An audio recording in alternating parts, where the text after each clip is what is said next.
Good morning વિદ્યાર્થી મિત્રો। આજે આપણે એકાઉન્ટની અંદર જે ચેપ્ટર નંબર 11 બેંક સિલેક્ટમેન્ટ જોઈ રહ્યા છીએ એની અંદર સ્વાધ્યાયનો દાખલા નંબર 7 જોવાનો છે। છેલ્લે વિદ્યાર્થી મિત્રો આપણે સ્વાધ્યાયનો દાખલા નંબર 6 શીખી ગયા, એ જ પ્રકારે દાખલા નંબર 7 જ છે, પણ આની અંદર થોડા વ્યવહારો વધુ સમાવેલા છે, એટલે આપણે દરેક વ્યવહાર થોડા નવા પણ છે અને ઘણી બાબતો તમારે નવી શીખવાની છે આની અંદર। હવે આમાં તારીખોનો મહત્વનો છે, એટલે દાખલાની રકમ જોઈએ આપણે અને રકમ માટે ચોપડી સાથે રાખજો। ચોપડીની અંદર રકમો તમારે જોવાની છે, જે વર્કબુકની અંદર હું દાખલો કરીશ। બીજું વિદ્યાર્થીઓ, ઘણા બધા વિદ્યાર્થીઓની તૈયારી સારી છે, પ્રેક્ટિસ કરે છે, કારણ કે એમના જવાબો WhatsApp પર આપણા ગ્રુપમાં અથવા મને ટેલિફોનિક પૂછે છે। હજુ પણ કોઈને ક્વેરી હોય તો આપણે આપણા ગ્રુપની અંદર તમે પૂછી શકો છો, મને જાણ કરી શકો છો, એટલે ફોન દ્વારા પણ પૂછી શકો છો। જોઈએ હવે વિદ્યાર્થી મિત્રો ખાસ તો આજે આપણે દાખલા નંબર 7 જોવાનો છે, તો પહેલા ચોપડીમાં રકમ જોઈએ અને પછી શરૂઆત કરીએ છીએ। તો ચોપડી સાથે રાખજો વિદ્યાર્થી મિત્રો, રાઈટ। હવે ચોપડીની અંદર તમારો 7મો દાખલો, જે અહીંયાથી તો દેખાવાનો નથી પણ જે સામેના પેજમાં નીચેથી શરૂ થાય છે, છઠ્ઠા દાખલાની નીચે, એટલે ત્યાં જ આવશે। જો તો 7મો દાખલો, આદિત્યનો રોકડ વેચ તારીખ 31/10/2015 ના રોજ 9000 બેંક સિલક દર્શાવતો હતો। આદિત્યનો રોકડ વેચ એટલે કે આદિત્ય જે ધંધાનો માલિક છે એનો રોકડ વેચ છે એ 31/10/2015 જે તારીખ આપી એ તારીખે 9000 ની બેંક સિલક દર્શાવતો હતો। હવે તે મિત્રો રોકડ વેચ બેંક સિલક દર્શાવે એટલે રોકડ વેચની ઉધાર બાકી હોય એટલે બેંક સિલક કહેવાય, રાઈટ। તો રોકડ વેચની ઉધાર બાકી બેંક સિલક આપી દીધી, જે પાસબુક પ્રમાણેની બેંક બાકી સાથે મળતી ન હતી, તો નીચેની માહિતી પરથી આદિત્યનો બેંક સિલકમેન્ટ તૈયાર કરો। હવે જે રોકડ વેચની બેંક સિલક છે પાસબુક સાથે મળતી નથી, એટલે બંને વચ્ચે જે તફાવત આવ્યા છે એ તફાવતના કારણો આપણને નીચે આપ્યા છે। આના આધારે આપણે બેંક સિલકમેન્ટ તૈયાર કરવાનો છે। તો પહેલા ટાઇટલ લખી દઈએ। જુઓ, સ્વાધ્યાયનો દાખલા નંબર 7, આદિત્યનો તારીખ 31/10/2015 ના રોજનો બેંક સિલકમેન્ટ, રાઈટ। હવે આની અંદર જે કારણો આપ્યા છે તફાવતના, એ લગભગ જનરલી બધા શીખતા એવા છો એ જ આવશે, પણ હવે તારીખ પ્રમાણે જે મેં નવું શીખવાનું તમને કીધું, તારીખ પ્રમાણે અમુક ચેક ચૂકવણી માટે બેંકમાં ના આવ્યા હોય અથવા જમા ન થયા હોય, આ પ્રકારના વ્યવહારો છે। ઓકે, જોઈએ તો વિદ્યાર્થી મિત્રો શરૂઆત કરીએ આપણે। આ તમારો ખાના છે, એ ખાના તમારે ઉધાર જમા ખાનાની પદ્ધતિ છે। તો જુઓ, આ પહેલું ખાનું વ્યવહાર નંબરનું વિગત, ઉધાર રૂપિયા ને જમા રૂપિયા, આ જ ખાના હવે રહેવાના, આગળ પણ શીખતા આવ્યા, નેક્સ્ટ પણ। ઓકે, જોઈએ શરૂઆતમાં તો તમને શું કીધું કે તારીખ આપ્યું તો 31/10/2015 ના રોજ મેળવણી કરે છે બેંક સિલકમેન્ટ। તો એ તારીખ સુધી જે ચોપડામાં ન નોંધાયા હોય એ વ્યવહારો ઉધાર જમા કરવાના બાકી આપણે કરીશું। જોઈએ પહેલું કે રોકડ વેચ જે 9000 ની બેંક સિલક દર્શાવે છે, ઉધાર બાકી છે, તો પહેલા શરૂઆત કરીએ આપણે। તો રોકડ વેચ મુજબ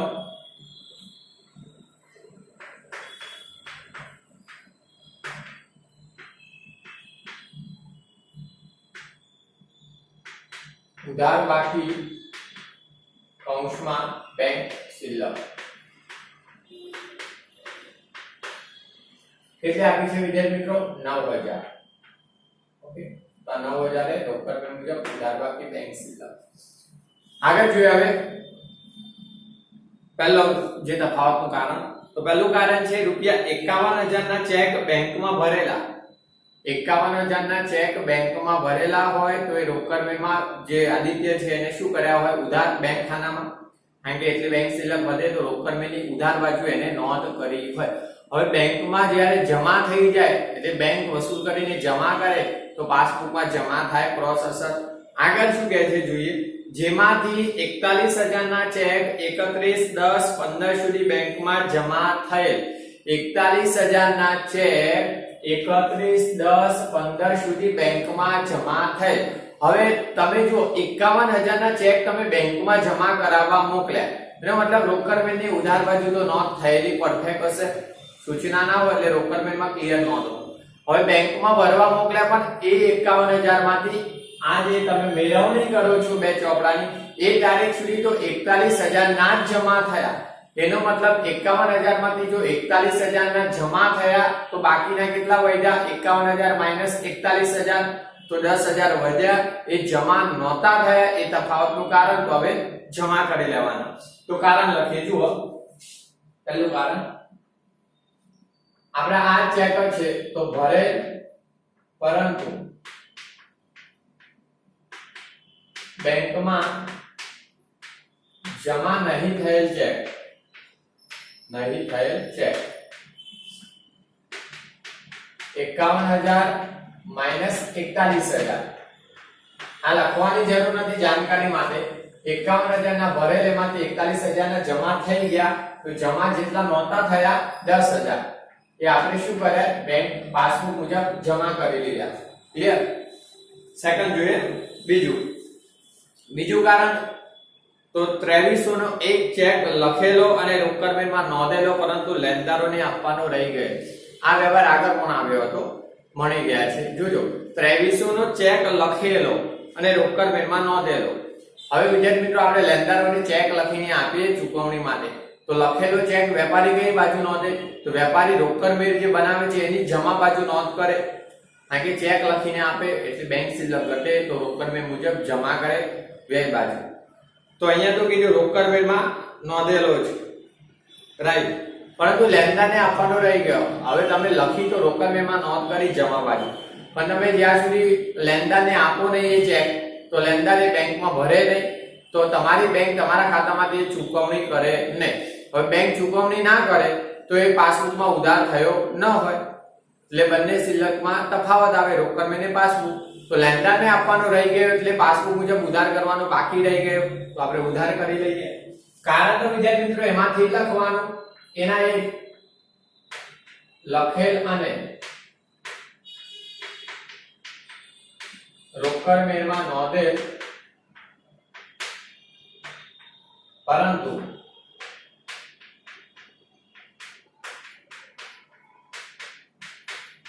લેણદારોને નહીં આપેલ ચેક. લખેલ અને રોકડમાં નોંધેલ પરંતુ લેણદારોને નહીં આપેલ ચેક અથવા આપવાનો રહી ગયેલ ચેક પણ લખાય. ઓકે, એટલે પાસબુક મુજબ શું ઉધાર કરવાનો બાકી હોય, કેટલા 2300. ઓકે, તો 2300 આપણે શું કરી લઈએ, ઉધાર. કારણ અક્ષર થોડા નાના આવશે, એનું રીઝન એ કે 12 વ્યવહારો છે. ઓકે, 12 વ્યવહારો આની અંદર સમાવવાના છે, એટલે થોડું રાઇટિંગ નાનું હોય, પણ જે શબ્દ બોલું છે એમાં ધ્યાન રાખજો. બીજું આગળ જોઈએ, ત્રીજો વ્યવહાર, બેંકે ઇલેક્ટ્રોનિક ક્લિયરિંગ સર્વિસ થી વીમા પ્રીમિયમના 1700 ચૂકવ્યા છે, જેની નોંધ રોકડમાં કરવામાં આવી નથી. ફરીથી, બેંકે ઇલેક્ટ્રોનિક ક્લિયરિંગ સર્વિસ થી વીમા પ્રીમિયમના 1700 ચૂકવ્યા છે, જેની નોંધ રોકડમાં કરી નથી. બેંક ફિઝિકલી ચૂકવતી હોય એટલે કે તમારા ખાતામાંથી આ ઇલેક્ટ્રોનિક સર્વિસ જ છે, જેમાં આપણે એનઈએફટી આરટીજીએસ દ્વારા નાના એક ખાતામાંથી બીજા ખાતામાં આપણે ચૂકવણી માટે મોકલીએ છીએ. એ રીતના બેંક તમારા વતી જે નાના છે તમારા ખાતામાંથી ચૂકવે છે.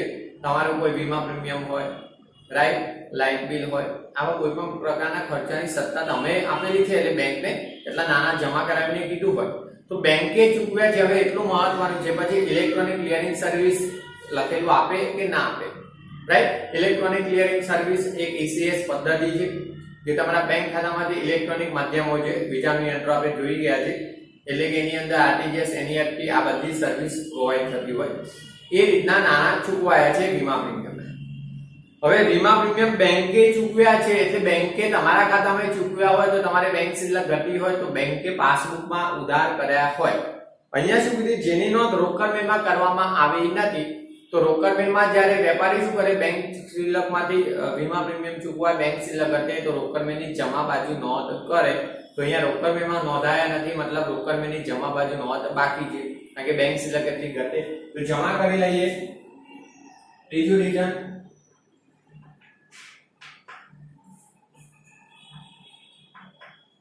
બેંકે ચૂકવેલ વીમા પ્રીમિયમ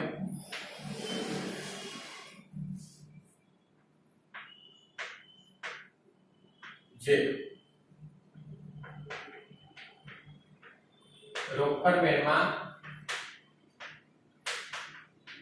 નોંધાયેલ નથી અથવા નોંધેલ નથી. ઓકે, બેંકે ચૂકવેલ વીમા પ્રીમિયમ જે રોકડ વીમા નોંધેલ નથી અથવા નોંધાયેલ નથી તો રોકડ વીમા શું કરવાના હોય જમા કે એટલે બેંક શિલ્લક ઘટે તો રોકડ વીમાની જમા બાજુ ચૂકવાય સોરી નોંધાય કોઈ પણ ખર્ચો ચૂકવાય ત્યારે 1700 રૂપિયા છે તો જમા બાજુ 1700. ત્યારબાદ આગળનો જોઈએ જો વિદ્યાર્થી મિત્રો આ બાજુના પેજ પર ત્રણ વ્યવહારો આપણા કારણો હતા એ પૂરા થયા. પાછળ જોઈએ હવે તો પાછળ આવ્યું ચોથો એક ગ્રાહકે આદિત્યના બેંક ખાતામાં 3200 બારોબાર જમા કરાવી દીધેલ જેની જાણકારી આદિત્યને 2/11/2015 ના રોજ મળી. હવે તમારો કોઈ ગ્રાહક હોય જ્યાં તમે માલનું ઉધાર વેચાણ કરતા હોય ઓકે તો એ ગ્રાહકે તમારા જે નાના છે લેણા એ તમારા ખાતામાં જમા કરાવી દીધા. હવે ગ્રાહકે જો તમારા બેંક ખાતામાં જમા કરાવી દીધા તો બેંકમાં જમા કર્યા હોય તો બેંકે પાસબુકમાં જમા કર્યા હોય. હવે એની જાણ જ્યારે આદિત્યને થાય કે ખાતામાં નાણા જમા થયા તો આદિત્ય પોતે જે રોકડ મેળ તૈયાર કરે છે એ રોકડ મેળમાં નોંધ કરશે. તો હવે રોકડ મેળની કઈ બાજુ નોંધ કરે તો બેંક ખાતામાં જમા થયા બેંક શિલ્લક વધે તો રોકડ મેળની ઉધાર બાજુ નોંધ કરે.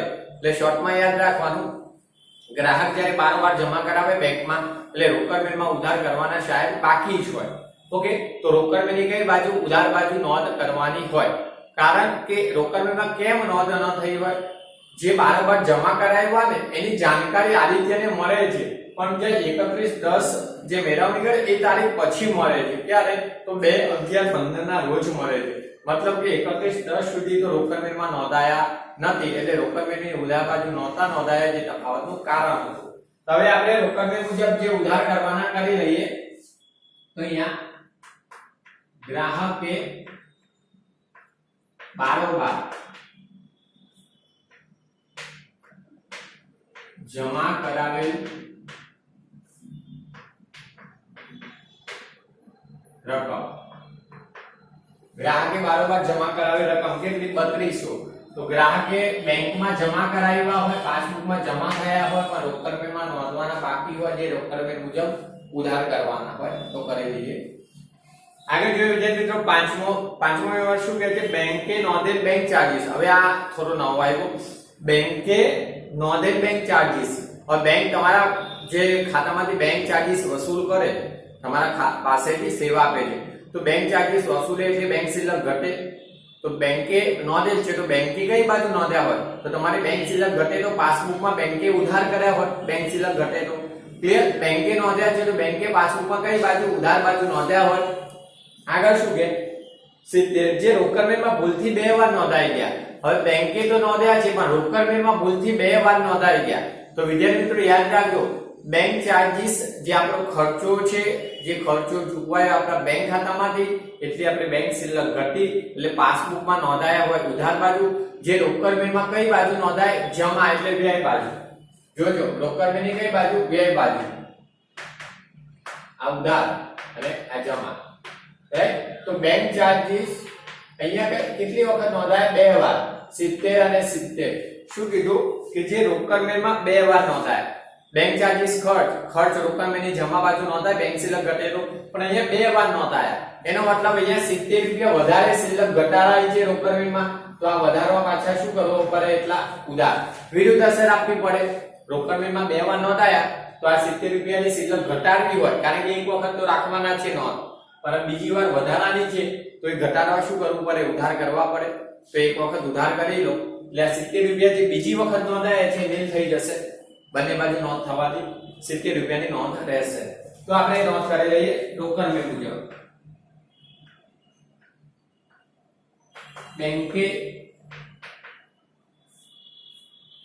બેંકે ઉધારેલ બેંક ચાર્જીસ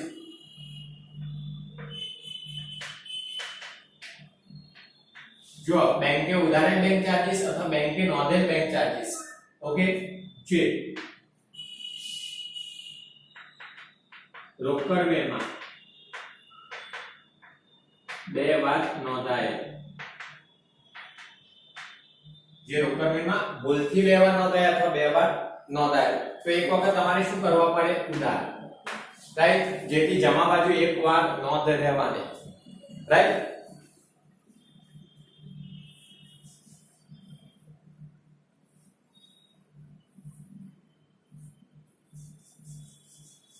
હવે આગળનું કારણ જોઈએ. પાંચમું હતું, છઠ્ઠું કારણ જોઈએ.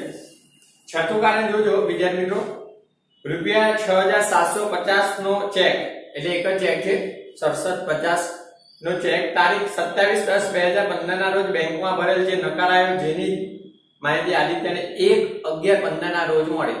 એટલે કે 6750 નો ચેક બેંકમાં ભર્યો હતો, હવે બેંકમાંથી નકારાયો, બેંકમાં નકારાયો એટલે પાસબુકમાં ઉધાર થયો હોય. હવે આદિત્યની જાણ ક્યારે થઈ? 31/10 પછી, એટલે 2/1/11 થઈ છે. એટલે કે જ્યાં સુધી આ મેળવણી થઈ ત્યાં સુધી જાણ નહોતી, એટલે રોકડ મેની કઈ બાજુ, નકારાયેલો ચેક જમા બાજુ નોંધ્યો ન હોય. ઓકે, તો નકારાયેલો ચેક રોકડ મેની કઈ બાજુ, જમા બાજુ નોંધાય. બેંક સિલક કેટલી ઘટે તો જમા બાજુ, તો જમા બાજુ નોંધ બાકી હોય તો જમા કરી લઈએ. છઠ્ઠો, નકારાયેલ ચેક જે રોકડ મેળમાં નોંધાયેલ નથી અથવા નોંધેલ નથી. ઓકે, તો રોકડ મેની કઈ બાજુ, જમા બાજુ. કેટલા? 6750. નકારાયેલ ચેક જે રોકડ મેમાં નોંધાયેલ નથી અથવા રોકડ મેમાં નોંધેલ નથી, તો રોકડ મે મુજબ નકારાયેલો ચેક જમા કરવાનો બાકી હોય જમા કરી દીધો. સાતમું જોઈએ વિદ્યાર્થી મિત્રો, રૂપિયા 4780 નો 80 ના ચેક લખેલા, એટલે એક થી વધુ ચેક હોય. રૂપિયા 4780 રૂપિયાના ચેક લખેલા, જેમાંથી 1770 ના ચેક 2/11/15 ના રોજ બેંકમાં રજૂ થયા હતા. જોજો તમે કેટલા 4780 ના ચેક લખેલ ચેક, ઓકે, માઈનસ રજૂ થયેલ 1770 ના. ઓકે, પણ હવે જોજો ક્યારે, તો 2/11/15. હવે જે મિત્રો તમે લખેલા ચેક કઈ બાજુ, રોકડ મેની જમા બાજુ નોંધાય, રોકડ મેની જમા બાજુ, રાઈટ. અને આ પાસબુક ની કઈ બાજુ, ઉધાર બાજુ. તમે લખો એટલે બેંક સિલક ઘટે, રોકડ મેની જમા બાજુ નોંધાય. હવે એમાંથી પાસબુકમાં ચૂકવણી માટે જ્યારે આવે, રજૂ થાય ચૂકવણી માટે, ત્યારે પાસબુકમાં ઉધાર થાય. પણ પાસબુકમાં આ 1770 ના ચેક ક્યારે રજૂ થયા? 2/11, એટલે 2/11 નોંધ થઈ હોય, પણ 31/10 સુધી તો રજૂ નહોતા થયા. સમજો, 31/10 જે મેળવણી કરો ત્યાં સુધી તો રજૂ નહોતા થયા, એના 2 દિવસ પછી રજૂ થયા, રાઈટ. તો 31/10 સુધી રજૂ નહોતા થયા આ 1770 ના, તો એ પાસબુકમાં ઉધાર થયા ન હોય તો બંને સિલક વચ્ચે તફાવત આવતો, તો હવે આપણે પાસબુક મુજબ ઉધાર કરી લઈએ, રાઈટ. રજૂ થયા એવું આપ્યું છે, પણ ક્યારે? 2/11, એનો મતલબ 31/10 રજૂ નહોતા થયા ત્યાં સુધી એમ, તો એ પાસબુકમાં ઉધાર થયા ન હોય તો હવે ઉધાર કરી લઈએ. તો જો સાતમો, લખેલ પરંતુ રજૂ નહીં થયેલ ચેક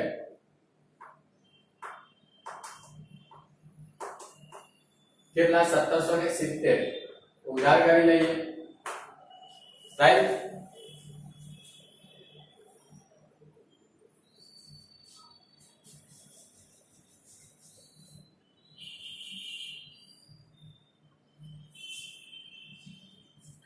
ચલો એના પછી જોઈએ વિદ્યાર્થી મિત્રો આગળ આઠમો જોઈએ.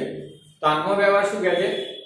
જો ખાસ રૂપિયા 1320 નો ચેક બેંકમાં ભરેલ, પરંતુ રોકડ વેમાં નોંધ કરવામાં આવી નથી. એટલે જોજો ફરીથી, આ ચેક 31/10/15 સુધી બેંકમાં વસૂલ થયેલ નથી. ક્લિયર? જોજો બે વસ્તુ છે, 1320 નો ચેક બેંકમાં ભરેલ પરંતુ રોકડ મેમાં નોંધેલ નથી. તો ભરેલ ચેક રોકડ મેની કઈ બાજુ? રોકડ મેની ઉધાર બાજુ. ઓકે, નોંધાયેલ નથી, એટલે રોકડ મેની ઉધાર બાજુ 1320 રૂપિયાની સિલક વધુ કરેલ નથી, કારણ કે ઉધાર ક્યારે કરાય? બેંક સિલક વધે તો. આગળ શું કીધું? આ ચેક 31/10/15 સુધી, આ તારીખ સુધી મેળવણી કરો તે તારીખ સુધી બેંકમાં વસૂલ થઈ નથી. એટલે વસૂલ થાય ને બેંકમાં, એટલે પાસબુકમાં શું થાય? જમા. તો પાસબુકમાં પણ જમા થયું નથી. ક્લિયર? રોકડ મેમાં ઉધાર પણ થયો નથી ભરેલો ચેક, અને જે વસૂલ થાય ત્યારે પાસબુકમાં બેંક તમારી સિલક વધારે છે બેંક ખાતામાં ત્યારે જમા કરી આપે, જમા પણ થયું નથી. તો બંને શિલ્લકમાં બંને બાજુ નથી નોંધાયો, તો આપણે આ મેળવણી પત્રકનો મતલબ શું છે? તફાવતના કારણો દર્શાવવાનો. આ તફાવતનું કારણ છે, પણ આનાથી શિલ્લકમાં કોઈ ફેર નથી, બંને શિલ્લકમાં સરખો જ ઘટાડો થયો છે, રાઈટ? એટલે હાલ આપણે આ કારણને જે દર્શાવતા કારણમાં લખવાનું જરૂર નથી, કારણ કે બંને ચોપડામાં નોંધાયો નથી. એટલે આ કારણમાં શું લખાય કે આ ચેક રોકડ મેળની પણ ઉધાર બાજુ નોંધાયો નથી, અને જે બેંકમાં વસૂલ ન થયો હોવાથી પાસબુકમાં જમા થયો નથી. એટલે આ બંને બાજુ નથી નોંધાયો, બંને ચોપડામાં. ઓકે, બંને ચોપડાની શિલ્લક વધી નથી. સોરી, રોકડ મેળની ઉધાર બાજુ નોંધાય એટલે શિલ્લક વધે, પાસબુકમાં જમા થાય ત્યારે બેંકની શિલ્લક વધે, પાસબુકમાં બેંક જમા કરે.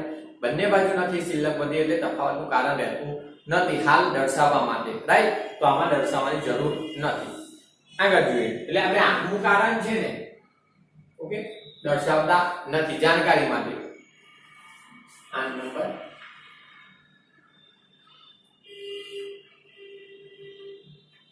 9 જોઈશું. આગળ શું કહે છે? બેંકે પાસબુકમાં 130 બેંક વ્યાજના જમા કર્યા. ઓકે, બેંકે પાસબુકમાં વ્યાજ જમા કર્યું જે રોકડ મેળમાં ઉધાર થાય. આગળ બેંક ચાર્જીસ 60 ઉધાર્યા જેની નોંધ રોકડ મેળમાં થઈ નથી, તો ક્રોસ અસર આવે. આગળ શીખતા એવા તો જો આ નવમો વ્યવહાર છે ક્યાંથી લખવું? આઠમો નથી લખવાનો, એટલે નવમો એમાં બે છે, તો એમાં પહેલું લખીએ. જો પહેલું શું છે? બેંકે વ્યાજના પાસબુકમાં જમા કર્યા જે રોકડ મેળની ઉધાર બાજુ નોંધાય, જે નોંધ્યા નથી તો નોંધી લઈએ. તો અહીંયા બેંકે જમા કરેલ વ્યાજ જે રોકડ મેળમાં નોંધેલ નથી, તો રોકડ મેળની કઈ બાજુ? ઉધાર બાજુ નોંધ થશે. 130 રૂપિયા ઉધાર કરો. અને બેંક ચાર્જીસ, તો નવમા જ કારણના બે કારણો છે પેટા વિભાગમાં, તો બે અલગ અલગ નંબરથી લખીશું.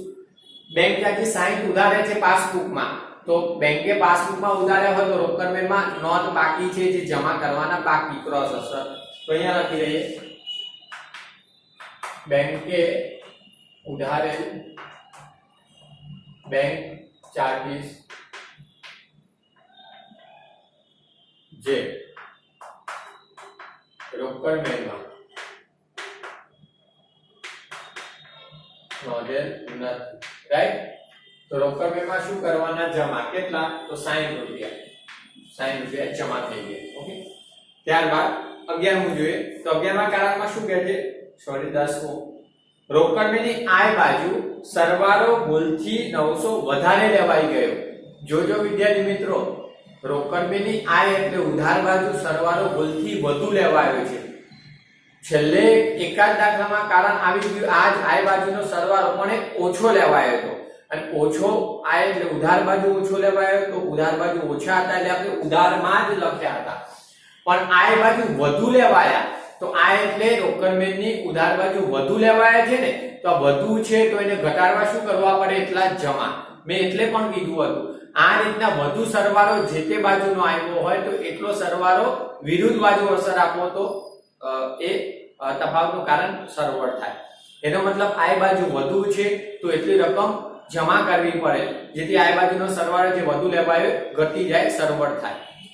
જો રોકડ મેળની આય બાજુનો સરવાળો ઓછો લેવાયો હોય તો આપણે ઉધાર જ કરવો પડે, એટલી ખૂટે છે ઉધાર બાજુ રકમ જે વધારવાની હોય, રાઈટ? તો ઉધાર જ કરવાનું. પણ વધુ લેવાય તો વિરુદ્ધ અસર આપવાની, તો વિરુદ્ધ અસર આપી દઈએ જમા. તો રોકડ મેળની આય બાજુનો વધુ ગણાયેલ અથવા વધુ લેવાયેલ સરવાળો. રોકડ મેળની આય બાજુનો વધુ ગણાયેલ સરવાળો. ઓકે, કેટલો? તો 900 રૂપિયા. આ એટલે ઉધાર બાજુ વધુ ગણાય છે તો આપણે જમા કરવા પડે. જોજો ફરીથી, રોકડ મેળની આય બાજુનો સરવાળો વધુ ગણાયો, આય એટલે ઉધાર બાજુ વધુ ગણાય તો આપણે શું કરે? જમા. પણ હવે ક્યારેક એ રીતના પૂછે કે રોકડ મેળની આય બાજુનો સરવાળો ઓછો ગણાય એટલે આય એટલે ઉધાર બાજુ ઓછા ગણાય તો ઉધાર જ કરવાનો. આ પણ બાબત યાદ રાખજો. આગળ 11મું જોઈએ કારણ. 11મું તો આવી ગયેલું છે. 1200 ની લેણી હુંડી બેંકમાં વટાવી હતી. રાઈટ, આપણે બેંકમાં બતાવ્યું તો બેંકે આપણા ખાતામાં જમા કરી હોય. આગળ તારીખ 28/10/2015 ના રોજ નકારાઈ, એટલે મેળવણી તારીખ પહેલા નકારાઈ છે 28/10 એટલે. આગળ અને બેંકે નકરામણી ખર્ચ જે ચાર્જ આપણી પાસેથી વસૂલ્યો નકારાનો કેટલો રૂપિયા 20 સહિત પાસબુકમાં ઉધારે. તો આપણે બેંક સિલક ઘટે તો બેંક પાસબુકમાં ઉધાર કરવાની. રાઈટ, પહેલા વટાવી હોય ત્યારે જમા કરી હોય આપણી પાસબુકમાં, આપણે સિલક વધારી હોય, પણ નકારાય એટલે નાના બેંક વસૂલ કરી શકતી નથી, સામેનો દેવાદાર ચૂકવતો નથી, એટલે બેંક નકારે છે. નકારે એટલે એ જ રકમ આપણા પાસબુકમાં ઉધાર કરે, આપણી બેંક સિલક ઘટાડે છે બેંક ખાતામાં, એટલે પાસબુકમાં ઉધાર કરે. પરંતુ નકરામણીની નોંધ 31/10 સુધી રોકડ વ્યવહારમાં થઈ નથી, એટલે આ તારીખ સુધી રોકડ વ્યવહાર નોંધાયેલ નથી. તો બેંકે પાસબુકમાં ઉધારી હોય તો રોકડ વ્યવહારની કઈ બાજુ? જમા બાજુ, કારણ કે બેંક સિલક ઘટે તો રોકડ વ્યવહારની જમા બાજુ નોંધ થાય, જે થઈ નથી 31/10 સુધી. નકરાયેલ ચેક રોકડ વ્યવહારની જમા બાજુ, નકરાયેલ હુંડી પણ રોકડ વ્યવહારની જમા બાજુ ન થાય. કઈ વટાવેલી કઈ હુંડી? વટાવેલી હુંડીનો રોકડ વ્યવહારની જમા બાજુ. રાઈટ, તો આ જમા બાજુ નોંધ કરવાની બાકી છે, તો કરી લઈએ. વટાવેલ હુંડી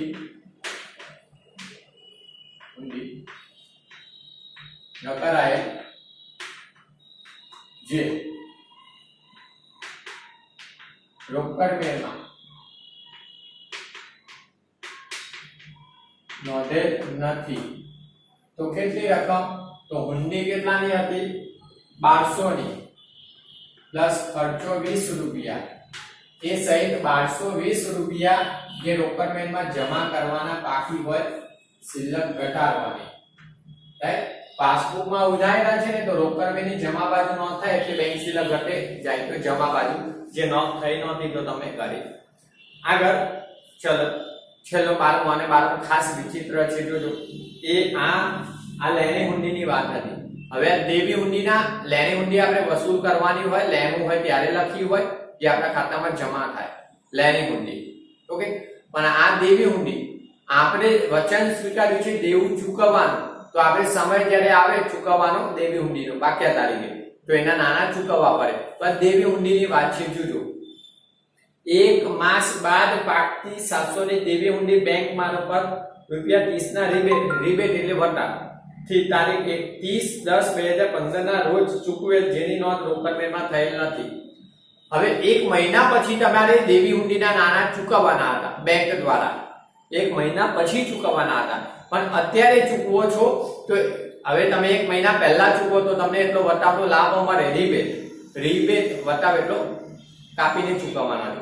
તો તમારે 1 મહિના બાદ પાકતી જે ચૂકવવાની હુંડી હતી, તમે આજે 30 કેટલા રૂપિયાના 30 રૂપિયાના રિબેટ થી 30/10 ચૂકવો છો, એટલે કે મેળવણી તારીખ પહેલા ચૂકવો છો. હવે તમે ચૂકવો છો એટલે તમારા બેંક ખાતામાંથી ચૂકવાય છે, બેંક મારફત લખ્યું છે, જુઓ, એટલે બેંક દ્વારા ચૂકવાય છે. બેંકે ચૂકવે છે નાના, તો બેંકે કઈ બાજુ રોકડ વ્યવહારની ઉધાર પાસબુકની ઉધાર બાજુ નોંધ કરી હોય, કારણ કે એટલી તમારે બેંક સિલક ઘટે. બેંકે કેટલા ચૂકવ્યા હોય? તો 700 રૂપિયામાંથી 30 રૂપિયા કાપીને ચૂકવ્યા હોય, કારણ કે 1 મહિના પહેલા ચૂકવો છો, એટલે 30 રૂપિયા કાપીને ચૂકવે, રિબેટ બતાવો. ઓકે, તો બેંકે ચૂકવે છે એટલે પાસબુકમાં ઉધાર થઈ હોય, રોકડ વ્યવહારમાં નોંધવાની બાકી, તો રોકડ વ્યવહારની કઈ બાજુ? જમા બાજુ. બેંક સિલક ઘટે તો રોકડ વ્યવહારની જમા બાજુ નોંધ થાય, જે નોંધ થઈ નથી. તો આપણે નોંધ લખી દઈએ. તો જુઓ, એની નોંધ લખીશું આપણે. બેંક મારફત ચૂકવેલ, બેંક મારફત ચૂકવેલ કઈ હુંડી? દેવી હુંડી, જે રોકડ વ્યવહારમાં નોંધેલ નથી. રાઈટ, હવે તમે કેટલા નોંધવાના? તો 700 રૂપિયામાંથી અત્યારે ચૂકવો છો એટલે 30 રૂપિયા કાપીને ચૂકવો, એટલે કેટલા ચૂકવો છો? 670 રૂપિયા ચૂકવવાના. 700 અહીંયા લખી આપું જાણકારી માટે, 700 માઈનસ 30 રૂપિયા વટાવ કાપીને રિબેટ, એટલો વટાવ કાપીને તમે ચૂકવો છો, એટલે એટલી જમા કરવાની, એટલે ચૂકવવાની છે, એટલે આપણે બેંક સિલક ઘટે રોકડ મુજબ જમા કરવાના. બસ વિદ્યાર્થી મિત્રો, 12 કારણો હતા જે આપણે નોંધી લીધા. એમાં 8મું કારણ બંનેમાં નહોતું નોંધાયું, તો નોંધવાની જરૂર નથી અહીંયા. ઓકે, તો હવે વિદ્યાર્થી મિત્રો આપણે બાકી શોધી લઈશું ઝડપથી, સમયનો અભાવ છે.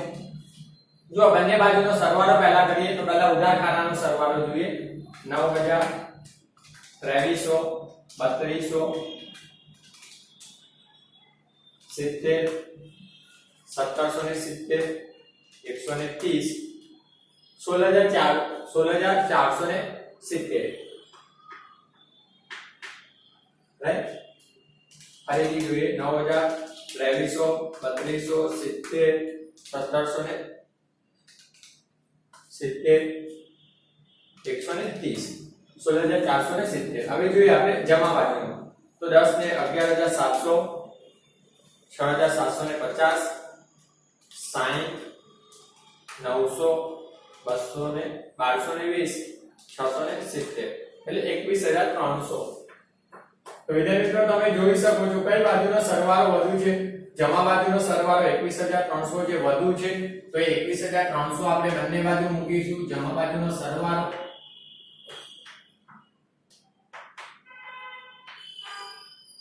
હવે તમે જોઈ શકો કઈ બાજુ તો સોરી જમા બાજુનો સરવાળો વધુ છે બંને બાજુ મૂક્યો હવે ઉધાર બાજુની જે અસરો છે એનો સરવાળો કરી લો તેનો સરવાળો આપણે કરી દીધું છે ઓલરેડી 16470 જે આ સરવાળામાં જમાના સરવાળામાંથી બાદ કરો તો તફાવતની રકમ કેટલી મળે તો 21300 માઈનસ 16470 માઈનસ કરવાથી 4830 રૂપિયા મળશે તો 4830 રૂપિયા જે મળી એ તફાવતની રકમ હવે કઈ બાકી અને કયા ચોપડાની તો ટાઇટલમાં જુઓ અહીંયા રોકડ મે મુજબની બાકી હોય તો વિરુદ્ધ ચોપડો જ મળે પાસબુક મુજબ લખાય તો અહીંયા લખો પાસબુક મુજબની બાકી પાસબુક મુજબ રાઈટ અને અહીંયા જો પાસબુક મુજબની બાકી લીધી હોય તો અહીંયા વિરુદ્ધ ચોપડો મળે રોકડ મે હવે જે મિત્રો પાસબુક મુજબની બાકી મળી હવે કઈ બાકી તો તફાવત કયા ખાનામાં છે ઉધાર ખાનામાં તો આ પાસબુક મુજબ ઉધાર બાકી કહેવાશે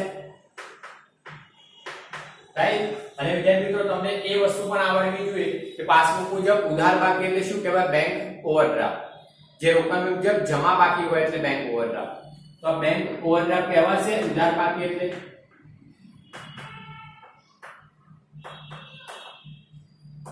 જોજો પાસબુક મુજબ ઉધાર બાકી તો પાસબુક में ઉધાર બાકી એટલે બેંક ઓવરડ્રાફ્ટ 4830 ઓકે તો આ જે કારણ છે એની પ્રેક્ટિસ વધારે કરવાની છે એટલે આ કારણો તો લખી લેવાના છે આ સોરી દાખલો બીજું અને આ પ્રકારનું ઉદાહરણ છે અને એની પ્રેક્ટિસ વધારે કરવાની ઓકે આ જ પ્રકારનું છે